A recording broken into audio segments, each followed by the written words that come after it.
Hey, it's Les from the TV Dudes. This week, I got to chat with Goldbergs actor Kenny Ridwan.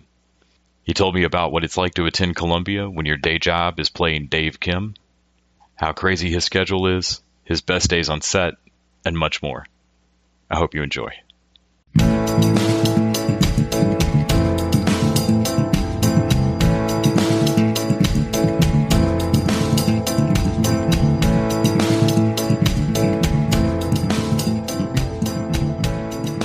Hey, what's up, Les? How you doing? Doing great. Thanks for taking the time to do the interview today, man. I really appreciate it. Oh, yeah, of course, dude. So you played Dave Kim on the Goldbergs and have for several episodes, or 40-something episodes now at least. Can you talk a little bit about your audition for that role, getting that part? Did you have any idea that it would get to run this long? Yeah, 100%. I went to the audition. It was actually it was a day playing role, actually. It was one day. And might have been 1 or 2 days, actually. But no, I went to the audition, and I mean, you never expect to get anything you go out for. So I was just going on the audition, and I got hired, without any, callback or any,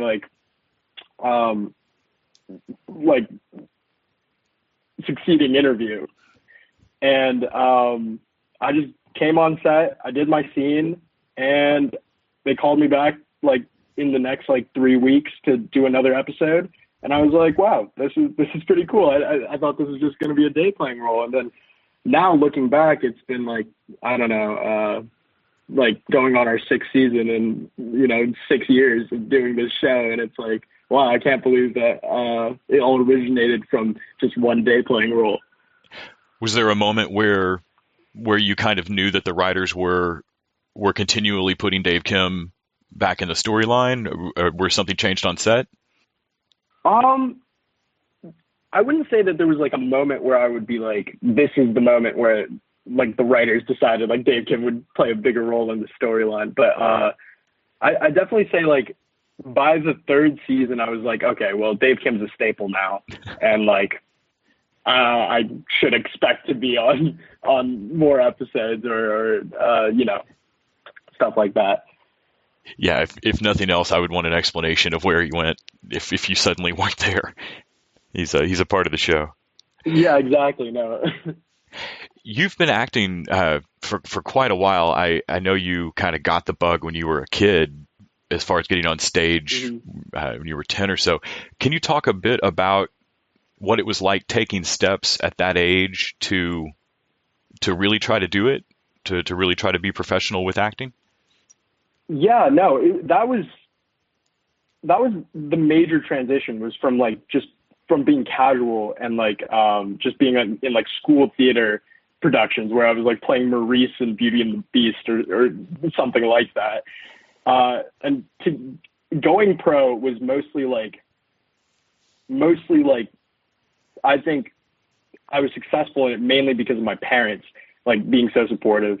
And, but it was definitely a shocker for me, because the first audition that I ever went to, I didn't even know that you had to memorize your lines. So I was just kind of reading them off the page. And afterwards, they called my agent and they were this kid's kind of green. This kid doesn't really know what's going on. And I was yeah, I really didn't know what was going on. And I ended up being in classes for 2.5 years before I ever booked something real. So I think it was a major learning experience for me, because it was when you're a kid, you have no idea of when you're watching TV, at least, you have no idea of the work it actually takes to make a TV show or to act on a TV show. And it was just a big wake up call for me that I actually had to work for these roles.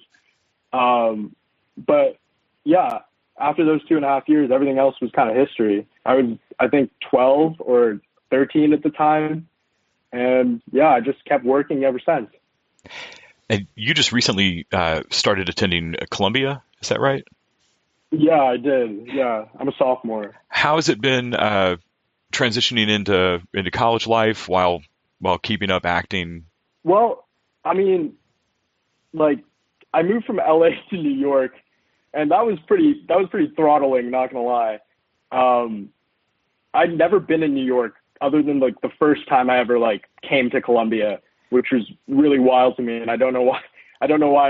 Looking back, I don't know why I actually made that decision to not visit New York earlier. But in terms of like working and everything, it really is managing my schedule and just like writing down all the stuff I need to read and doing it actually, and like writing my papers. How the schedule works really is that I have no classes on Fridays. So I'll fly back Thursday nights, and I'll get there like Friday, like 12 a.m. and I'll usually work that morning. And the production team on the Goldbergs has been just so nice with how they've managed my schedule, because they've just put all my scenes on Friday, which is a big pain. And and also the only way I could actually do both. So I don't know. It's really a two-handed thing. It's both me really getting down to like scheduling all my classes and scheduling all my work well, and also a fantastic job by the production team to actually schedule my scenes in such a way that we can do them on one day, which is really hard. Yeah, I'm just imagining you flying from New York, put a turtleneck on for 3 days, fly straight back to classes. Oh, that's literally what it is, Les. That's literally what it is. I had read in an interview that something you really enjoyed about playing Dave Kim was getting to grow the role over 40 plus episodes. Can you talk a bit about how you've grown it, or how you feel Dave Kim has changed? I feel like in the beginning of the show, I was more of a foil for Adam. I was more of this antagonist type character that sort of like just sort of gave him. I don't know if profanity is allowed, but I wasn't going to say it. I'm censoring myself. But no, I was originally like a foil for him because he's kind of this nerd, and I was kind of just giving him like some trouble with that. And later on, I think I've turned into more of like his really good friend, which is really strange because the origin is so different from what it is now in the 6th season.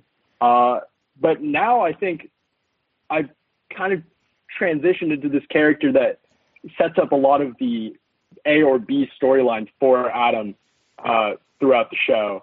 And I kind of set up the premise and the inciting incident for him.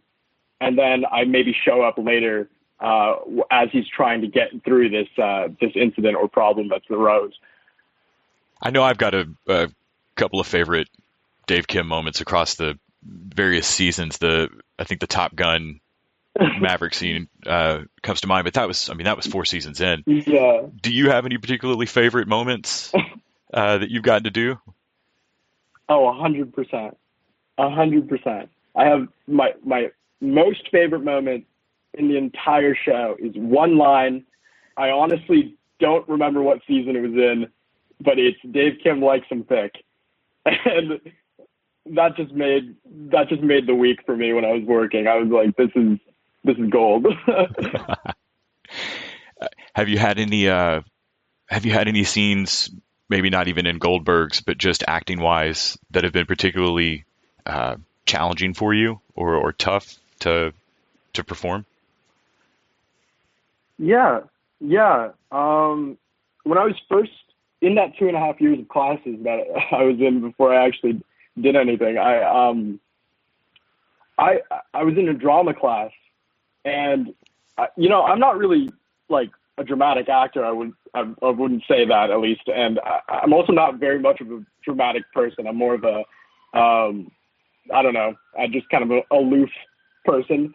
But in terms of that, like that environment where I was in front of like, I don't know, 20 people doing drama, and like I had to like have a substitution about like, I don't know, something really sad in my life that would spurn emotion in me. I don't know. That was really, really vulnerable for me, and I don't know. That was really hard, and it was really hard to get over that vulnerability when I was first learning how to act. But I hope now I've kind of overcome it. What do you feel like is the best advice you've gotten in terms of working through that kind of stuff or working on your craft? Has there been anything particularly that keeps coming to mind for you when you work? It's quite literally like the work you put into any craft really, like, I don't know. I wouldn't call like I don't know if I'd call like a desk job a craft, or like, I don't know if I'd call like working in an investment bank necessarily a craft. But in terms of like crafts like carpentry and like metalworking or acting or etc., I really think it's the work that you put in and you just you reap the benefit right away. I think being in classes, especially my situation where I wasn't booking anything, and then I ended up just like going to classes and learning like the craft of acting really, it just really, I don't know, it really drove home the fact that hard work really does pay off in terms of acting and in terms of life. Have you ever gotten any particularly just like bizarrely bad advice? Like, hey, you should go for this, or change everything about you and do this instead? Yes. I went on this audition for this Nickelodeon show. I think it's off air now, but I was supposed to be playing a cowboy, and I didn't necessarily think that they wanted like a Southern accent, so I didn't really prepare one because like I don't know, I'm Asian, so I was kind of like, that's not like on the table for me. But no, I went in and I did it normally, and they like talked, they were whispering to each other for like 2 seconds, and they were like, could you do a Southern accent real quick for us? And I was like, I mean, I can, because you're like kind of taught when you're learning how to audition, you're taught to like not say no to these things, where like when they say like, oh, can you sing? You just say like, oh yeah, I can sing, I can whistle a tune or whatever. So I just did this horrific Southern accent, and I don't know. It was pretty bad advice for that audition, I think. But in terms of like career advice, I haven't really heard any like truly bad advice, I don't think, other than like people who say that like I'm just not gonna like work on this audition because I feel like I'm not gonna get it. Like that's just not. Yeah, that's just not a thing. Well, man, thanks so much for taking out the time to chat with me. I really appreciate getting to talk to you. So you've got Goldbergs coming back in September. Do you have anything else other than I'm sure a whole lot of reading and paper writing to do? Anything else coming up on the horizon?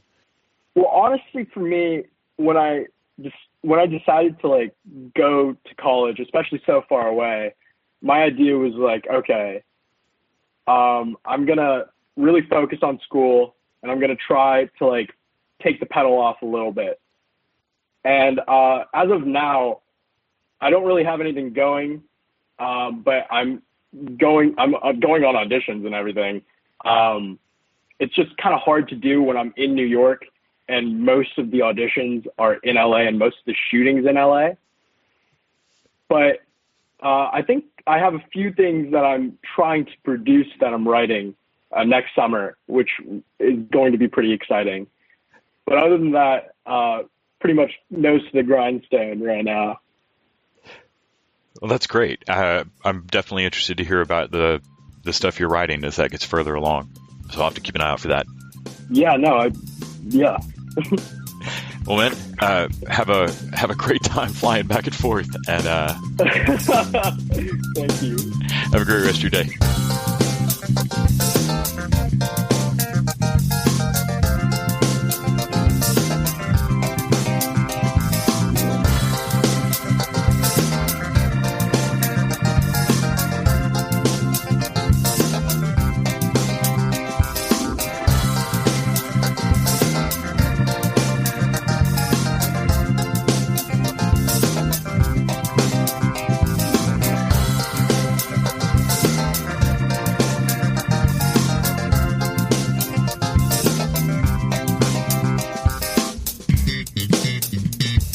The TV Dudes is an independently run podcast and a member of the Electric Sweater Podcast Network. We are exclusively listener-supported. If you'd like to help us out, go to patreon.com/tvdudes. You can like us on Facebook and Twitter @TVDudes. All the music for our show is by our friend and original TV dude, Gregory J. Amani Smith. To find out more about us, go to thetvdudes.com and electricsweater.com. I'm Grant Davis. Thanks for listening.